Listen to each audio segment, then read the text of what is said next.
David Richardson sat in the corner of Bella Vista Café, his expensive watch showing 9:47 a.m., and wondered how his perfectly organized life had fallen apart in just 24 hours.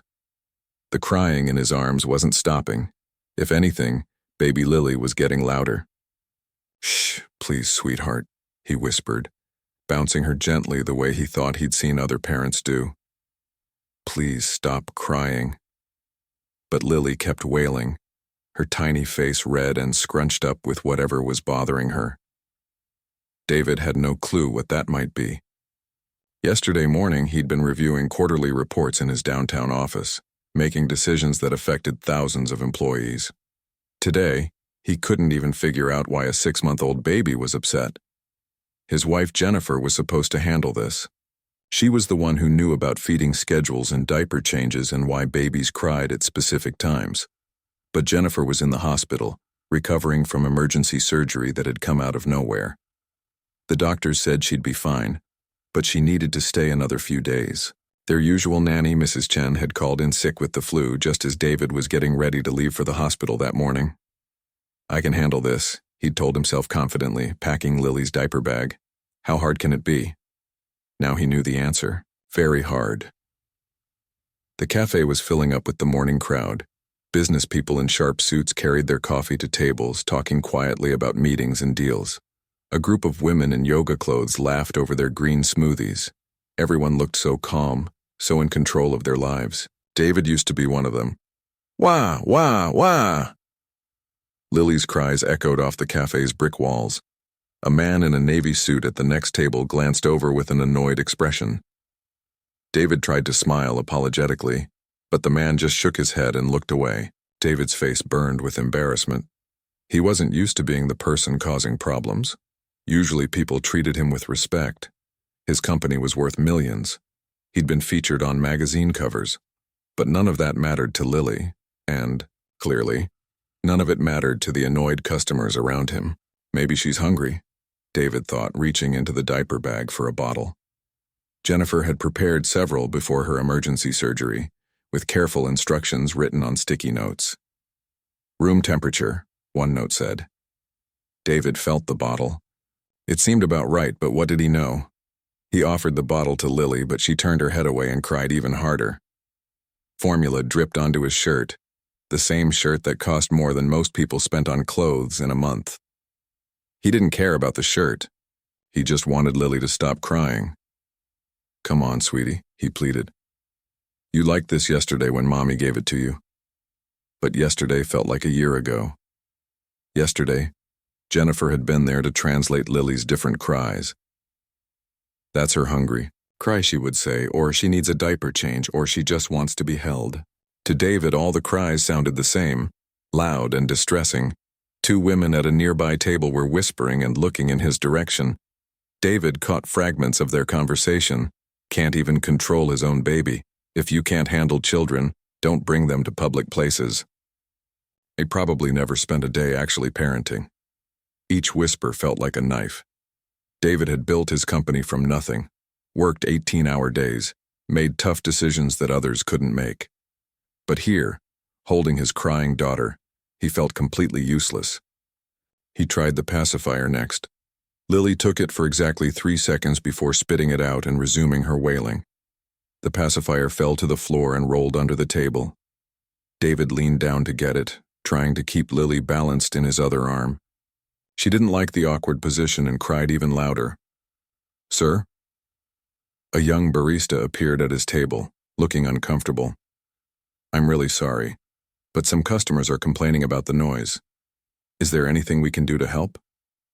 David's cheeks flushed red. "I'm trying everything," he said, his voice strained. "She won't stop crying, and I don't know why." The barista, who couldn't have been more than 20, looked sympathetic but helpless. "Maybe try walking around with her. Sometimes movement helps."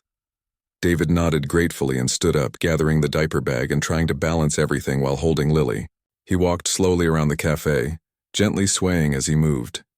For a moment, Lily's cries softened to whimpers. Hope flickered in David's chest. Then she started crying again, louder than before. The man in the navy suit stood up abruptly, throwing his napkin on the table. "This is ridiculous," he said loudly enough for everyone to hear. "Some of us are trying to conduct business. If you can't control your child, maybe you shouldn't bring her to public places." David stopped walking. His face burned with a mixture of anger and shame. Part of him wanted to tell this man exactly who he was, how much money his company made, how many people worked for him. But what was the point? Right now, he wasn't a successful CEO. He was just a desperate father who couldn't comfort his own baby. "I'm sorry," David said quietly. "I'm doing my best." "Well, your best isn't good enough," the man replied coldly, gathering his briefcase. He left money on the table and walked out, shaking his head. The cafe fell silent except for Lily's crying. David could feel every eye on him. His shirt was wrinkled and stained with formula. His hair, usually perfectly styled, was messy from running his hands through it in frustration. His expensive leather shoes were scuffed from pacing back and forth. He'd never felt so alone. David looked down at Lily, whose face was still red from crying. She was beautiful, even upset. She had Jennifer's eyes and his stubborn chin. He loved her more than anything in the world, but he had no idea how to help her. All his money, all his success, all his confidence meant nothing here. "What do you need, baby girl?" he whispered. "Please tell Daddy what you need." But Lily just kept crying, and David kept failing to understand. He glanced around the cafe, one more time, seeing the mixture of annoyance, pity, and judgment on people's faces. He was about to pack up and leave to take his failure somewhere private, when he noticed someone watching him from across the room. A waitress was standing by the coffee counter, holding a pot of coffee, but she wasn't moving. She was just watching him with an expression he hadn't seen from anyone else that morning. Not annoyance, not judgment, something else entirely, something that looked like understanding. The waitress with the understanding eyes was named Rosa Martinez. She'd been working at Bella Vista Café for 3 years, ever since she'd moved to the city with her 4-year-old son, Carlos. She'd seen all kinds of customers during her shifts, rude businessmen, demanding socialites, impatient college students. But she'd never seen someone look as lost as the man holding the crying baby. Rosa had noticed him when he first walked in an hour ago. His clothes screamed expensive, the kind of suit that cost more than she made in 2 months. His watch caught the light every time he moved his wrist. Even his diaper bag looked like it came from some fancy baby boutique. But despite all that money, he looked completely helpless. She knew that feeling. "Rosa," her manager, Frank, called from behind the counter. "Table 6 needs their check and table 12 wants extra cream." "Coming," Rosa replied, but she couldn't stop glancing at the man with the baby. The little girl was getting more upset, not less. Her cries were the kind that made Rosa's chest tight with sympathy. She remembered when Carlos used to cry like that. As Rosa moved between tables, refilling coffee cups and taking orders, she watched the drama unfold. The business crowd was getting more irritated by the minute. She could hear their conversations as she passed. "This is supposed to be a quiet cafe," complained a woman in a red blazer. "I come here specifically to avoid children." Her friend nodded. "Exactly. There are family restaurants for that sort of thing. This is a professional establishment." Rosa wanted to tell them that the man was clearly trying his best, that sometimes babies cry and there's nothing anyone can do about it. But she needed this job. She couldn't afford to argue with customers, no matter how wrong they were. At table 8, 2 men in expensive suits were being even less kind. "Look at him," one said, not bothering to lower his voice. "Probably some rich guy who's never changed a diaper in his life. Has nannies for everything, then acts surprised when he actually has to parent." "His wife probably does everything," the other agreed. "These wealthy types don't know the first thing about real responsibility." Rosa's jaw tightened. These men had no idea what they were talking about. She could see the genuine panic in the father's eyes, the way his hands shook slightly as he tried different things to calm his daughter. This wasn't some careless rich man. This was a scared parent having the worst day of his life. David heard the whispers too. Every comment felt like a punch to the gut. He wanted to defend himself, to explain that this wasn't normal for him, that he was doing his best in an impossible situation. But what would be the point? They'd already made up their minds about him. He tried walking Lily around the cafe again, hoping the movement might help. It didn't. If anything, she seemed more upset. Her cries echoed off the walls, bouncing back at them from every direction. David felt like everyone was staring at him, judging him, finding him lacking. A group of young mothers at a corner table were watching him with a mixture of pity and superiority. I would never bring my baby out if she was that upset. One said, some people just don't know how to read their children's cues, another added. It's probably overstimulation. He should have left 20 minutes ago. My Brandon never cried like that in public, the third one said proudly. It's all about preparation and timing. David wanted to scream at them that he hadn't planned this, that his wife was in the hospital, and he was doing the best he could. But he just kept walking, kept bouncing Lily gently, kept hoping something would work. Rosa noticed the way his shoulders sagged a little more with each passing minute. She'd finished serving table 6 and 12, but she found herself taking longer routes between tables just so she could keep an eye on him. There was something about the way he held his daughter, protective and loving but completely uncertain, that reminded her of herself in those early days with Carlos. Frank appeared at her elbow. Rosa, what are you doing? You've been staring at that guy for 10 minutes. He needs help, Rosa said quietly. He needs to leave, Frank replied. Look around. Half the customers are annoyed. This is a business, not a daycare. Rosa looked around the cafe. Frank was right. People were checking their watches, sighing loudly and shooting annoyed glances toward David and Lily. Some customers had already left, abandoning half-finished drinks and pastries. The morning rush was usually their busiest time, and they were losing money every minute the crying continued. But Rosa also saw something else. She saw a father who was drowning, who needed someone to throw him a lifeline. She thought about Carlos, about all the times he'd cried inconsolably when he was little. She remembered the helpless feeling, the way other people's judgment made everything worse. I'm going to talk to him, Rosa decided. Rosa, no, Frank warned. Let him figure it out himself. He's a grown man. But Rosa was already untying her apron. I'm taking my break. Frank shook his head but didn't stop her. Rosa had been a good employee for 3 years. She was reliable, hardworking, and popular with the regular customers. If she wanted to use her break to help someone, that was her choice. David had made it back to his table, where Lily's cries seemed to be reaching a new level of intensity. He sat down heavily, exhaustion written across his face. He'd tried everything in the diaper bag. Different bottles, toys, even a little music box that played a tinkling lullaby. Nothing worked. Maybe I should just go home, he said to himself, not caring who might hear. Maybe I'm making everything worse. But going home felt like giving up. And what would he do there? Jennifer wouldn't be back from the hospital for days. Mrs. Chen was still sick. David would be just as lost at home as he was here. Except he'd be alone with his failure. The businessman who'd complained earlier had been replaced by a young couple who kept shooting irritated looks in David's direction. A woman at another table made a show of putting on noise-canceling headphones. Even the baristas behind the counter looked stressed every time Lily's cries peaked. David felt smaller and smaller with each passing minute. All his life he'd been the person in control. In boardrooms he commanded respect. Employees looked to him for answers. Investors trusted his judgment. But here, holding his crying daughter, he was nobody special, just another overwhelmed parent who couldn't handle a basic situation. He glanced around the cafe one more time, taking in all the disapproving faces, all the whispered comments, all the evidence of his failure. His eyes landed on the waitress again. She was standing by the coffee machine now, her shift clearly busy, but she was still watching him. And for the first time that morning, someone was looking at him without judgment in their eyes. Rosa approached David's table slowly, her heart beating faster with each step. She'd helped plenty of customers over the years, but this felt different, more personal. She could see the defeat in his shoulders, the way he held Lily like he was afraid he might break her. Excuse me, Rosa said softly, stopping next to his table.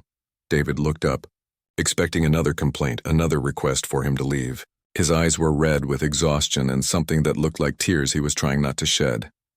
I'm really sorry, he said quickly. I know she's being loud. I'm trying to... You're not bothering me, Rosa interrupted gently.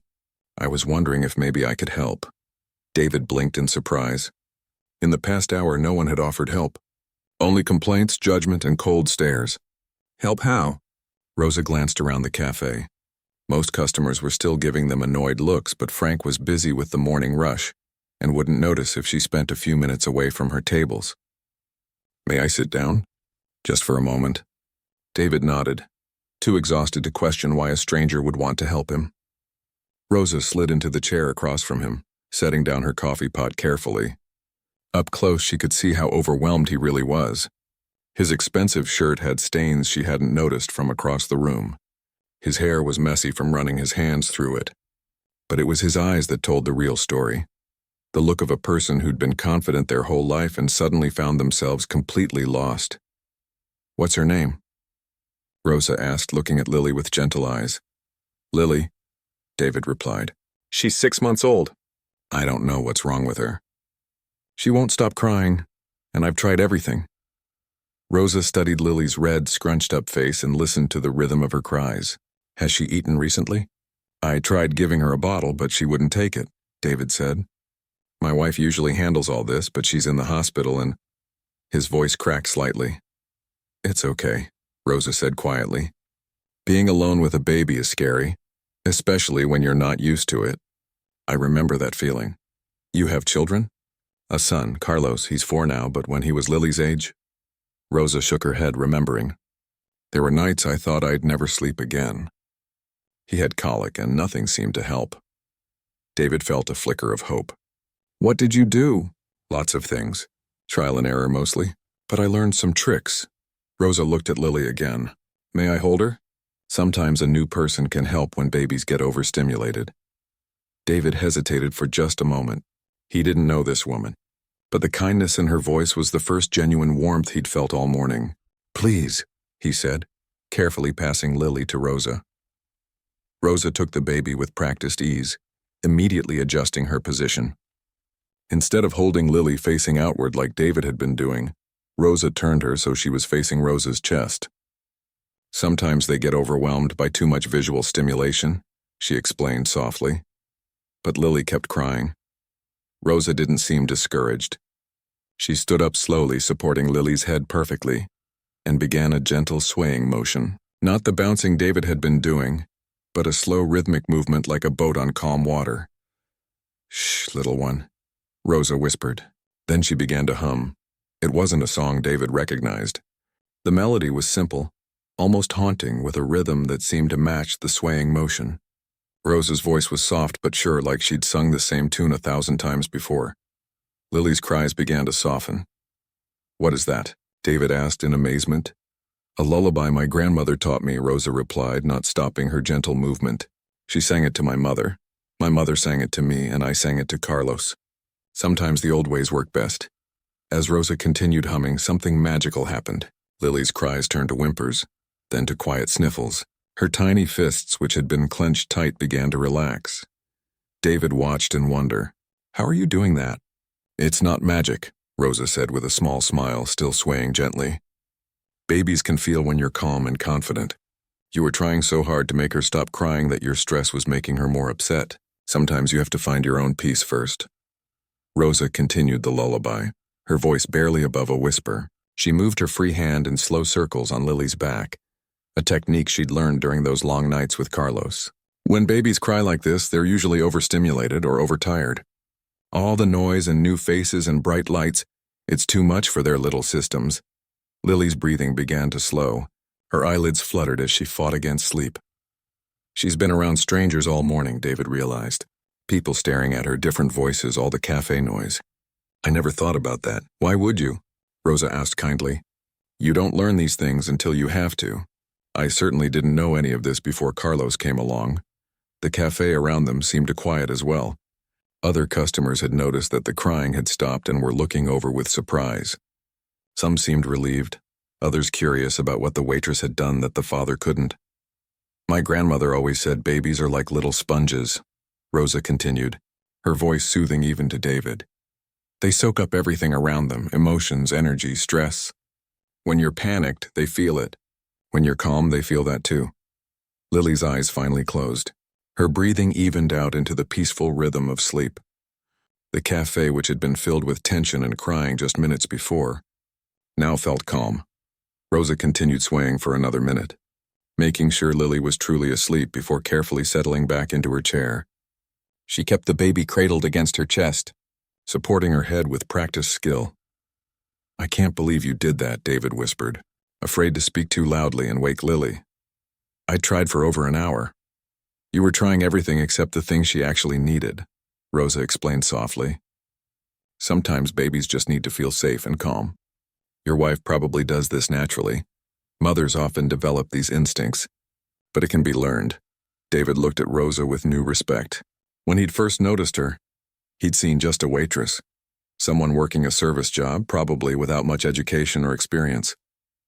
Now he realized how wrong he'd been. This woman possessed knowledge and skills that all his money and business success couldn't buy. "Where did you learn all this?" he asked. "Necessity," Rosa replied honestly. "When Carlos was born, I was on my own. No family nearby, no money for fancy baby classes or night nannies. I had to figure it out or we both would have suffered. There were nights I called the pediatrician crying because I couldn't make him stop. The doctor told me that sometimes the best thing you can do is stay calm and trust yourself." David felt a wave of shame. He'd had every advantage: money, a supportive wife, professional help. And he'd still felt overwhelmed by one morning alone with his daughter. Rosa had managed as a single mother with far fewer resources. "I don't know how to thank you," David said. Rosa smiled, looking down at sleeping Lily. "No thanks needed. We all need help sometimes. I've been where you are, feeling like you're failing at the most important job in the world. Someone helped me when Carlos was little, a neighbor who showed me how to swaddle him properly. Now I'm passing it on." Around them, the cafe had returned to normal. Conversations resumed. Coffee cups clinked against saucers. The espresso machine hissed and steamed. But at their table, everything felt different. David wasn't just grateful for Rosa's help with Lily. He was amazed by her kindness, her wisdom, her willingness to help a stranger without asking for anything in return. For the first time in hours, David felt like maybe he could do this. Maybe being a father wasn't about having all the answers. Maybe it was about being willing to learn from anyone who could teach him. Lily had been sleeping peacefully in Rosa's arms for 10 minutes now. The cafe had returned to its normal buzz of conversation and clinking coffee cups. But David couldn't stop staring at the woman who had saved his morning. She held his daughter with such natural ease, as if she'd been caring for babies her whole life. "You can give her back to me," Rosa said softly, noticing his gaze. "She should be okay now. Are you sure?" David asked, suddenly terrified that Lily would start crying again the moment Rosa let go of her. Rosa smiled. "She's deeply asleep now. The key is to move slowly and keep supporting her head." She demonstrated, carefully transferring Lily back to David's arms. "See, just like that."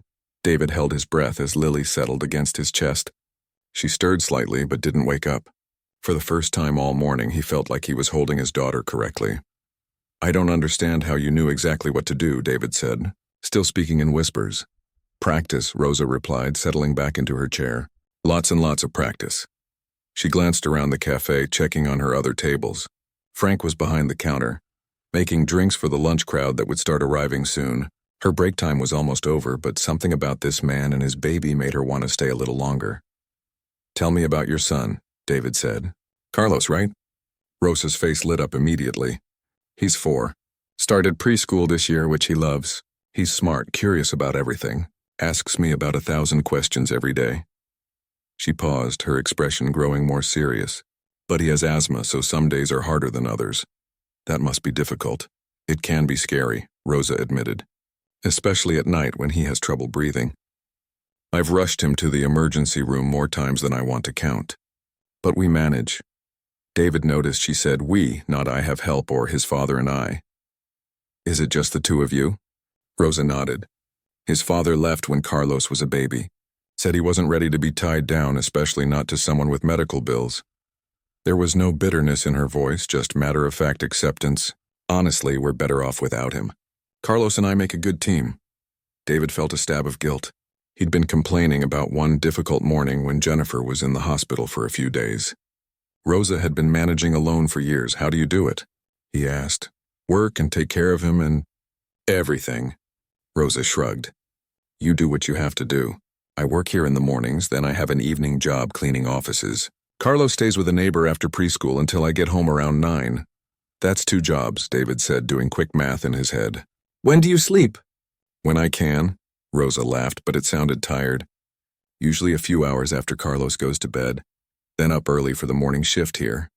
It's not easy, but it works.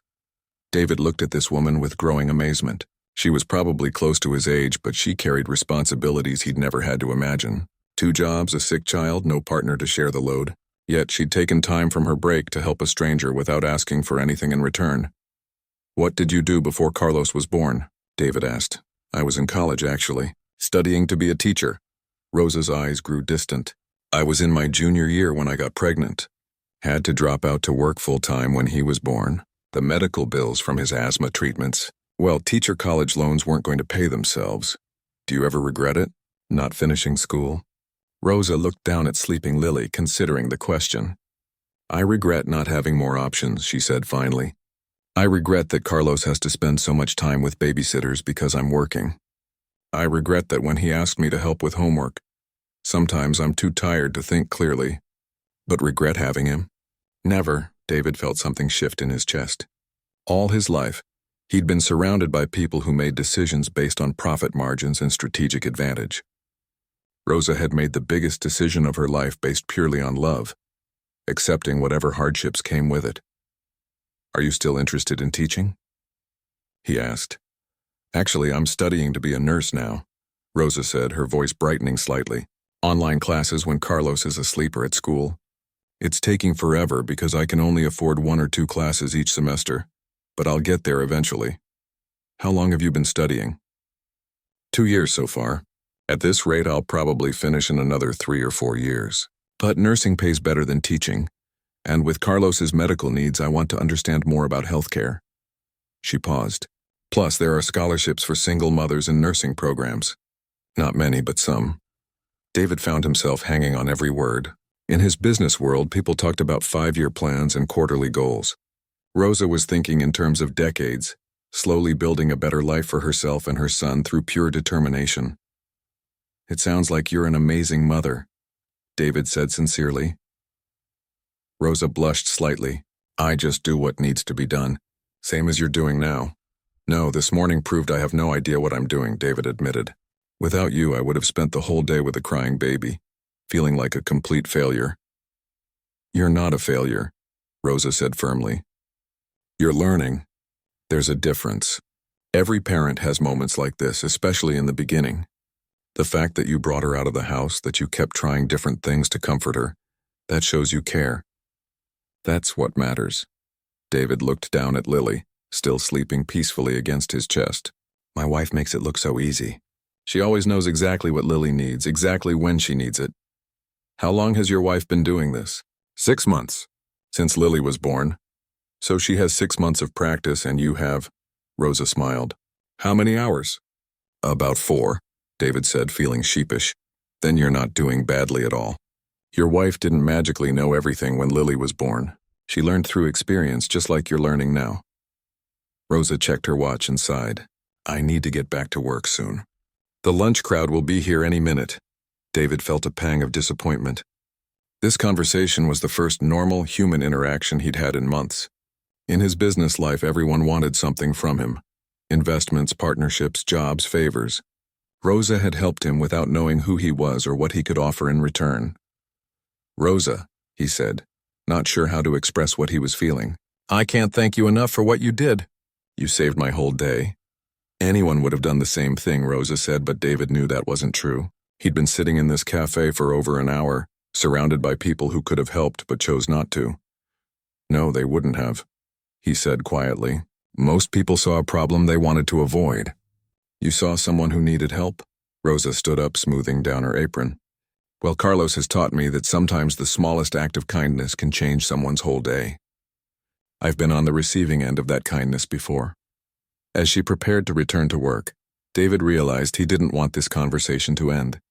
There was something about Rosa, her strength, her wisdom, her genuine goodness, that made him want to know more. In a world full of people trying to impress him or get something from him, she was simply authentically herself. And that was more impressive than anything money could buy. Rosa was gathering her coffee pot to return to work when David spoke again. Wait, he said, his voice urgent but still quiet so he wouldn't wake Lily. "Before you go back to work, can I ask you something?" Rosa paused, setting the coffee pot back down. "Of course." David had been thinking while Rosa talked about her life, her struggles, her dreams of becoming a nurse.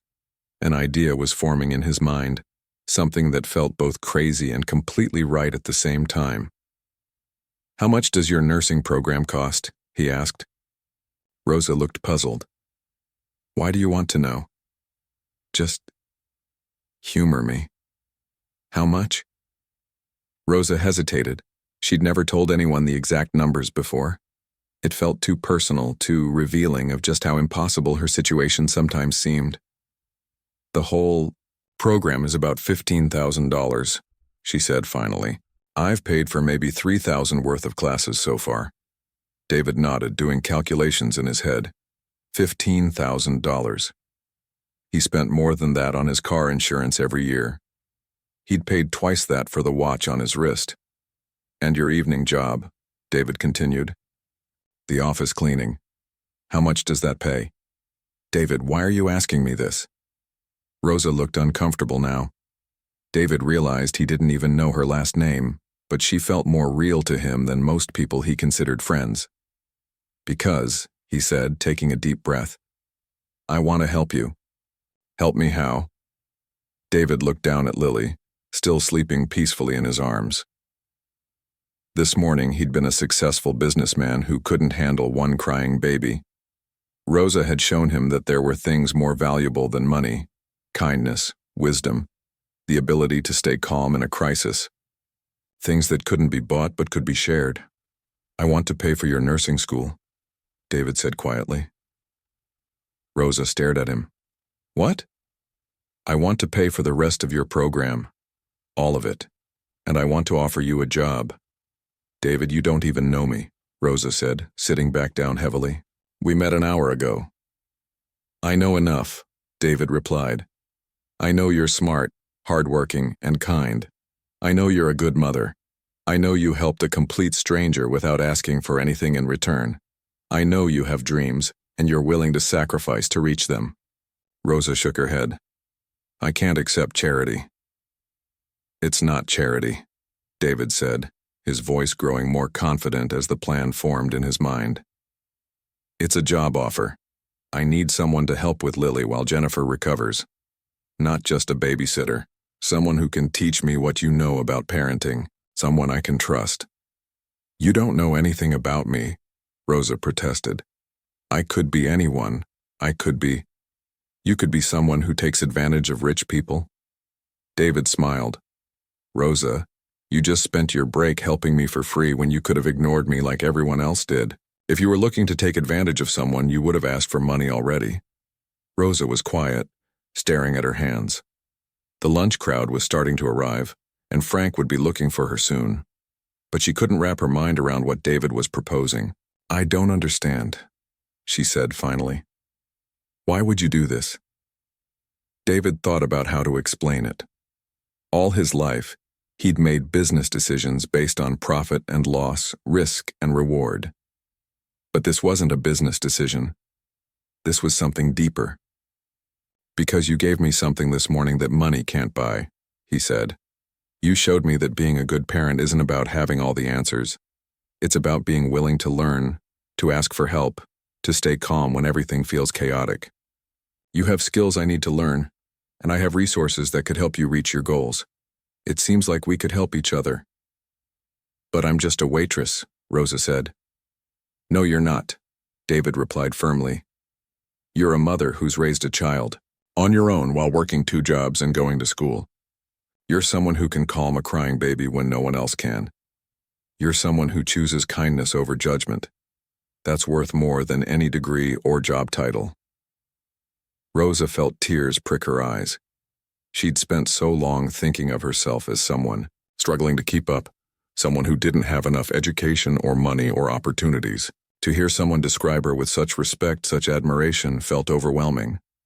"I don't know what to say," she whispered. "Say you'll think about it," David said. "The job would be flexible around your school schedule. You could bring Carlos with you when you need to. He and Lily could grow up together. And once you finish nursing school, if you want to pursue that career, I'll support that too.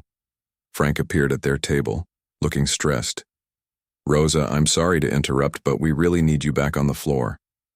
I'm coming, Rosa said, standing up quickly. David reached into his jacket and pulled out a business card. This has my phone number, he said, handing it to her. Call me when you've had time to think about it. Rosa looked at the card. Richardson Technologies, CEO. Her eyes widened as she realized exactly who she'd been talking to. She'd heard of his company. It was one of the biggest tech firms in the city. She began. I'm a father who needed help this morning, David said simply. Everything else is just details. Rosa tucked the card into her apron pocket. I need to get back to work. I understand. But Rosa? David stood up carefully, still holding Lily.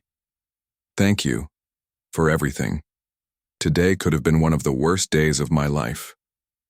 Instead, it might turn out to be one of the most important. As Rosa hurried back to her tables, David gathered Lily's things and prepared to leave. Several customers watched him curiously. The same people who'd been annoyed by the crying earlier were now looking at the peacefully sleeping baby with softer expressions. David walked to the counter to pay his bill. The young barista who'd tried to help earlier smiled at him. Is she feeling better? The barista asked, nodding toward Lily. Much better, thanks, David replied. Sometimes all you need is the right person to help you. As David walked out of Bella Vista Café, Lily still sleeping in his arms, he felt different than when he'd walked in. Not just because the crisis with Lily was over, but because he'd discovered something unexpected. He'd met someone who'd shown him what real strength looked like, what genuine kindness meant. Over the next few days, David would learn that Jennifer's surgery had gone perfectly, and she'd be home soon. Mrs. Chen would recover from her flu and return to work. Life would go back to normal in many ways. But some things had changed forever. David would never again assume that success meant having all the answers. And 3 days later, when Rosa called the number on his business card, both their lives would begin a new chapter built on mutual respect, shared wisdom, and the simple understanding that sometimes the best things in life come from helping each other. In a world that often felt divided between those who have and those who need, David and Rosa had found something rare. A connection based not on what they could take from each other, but on what they could give.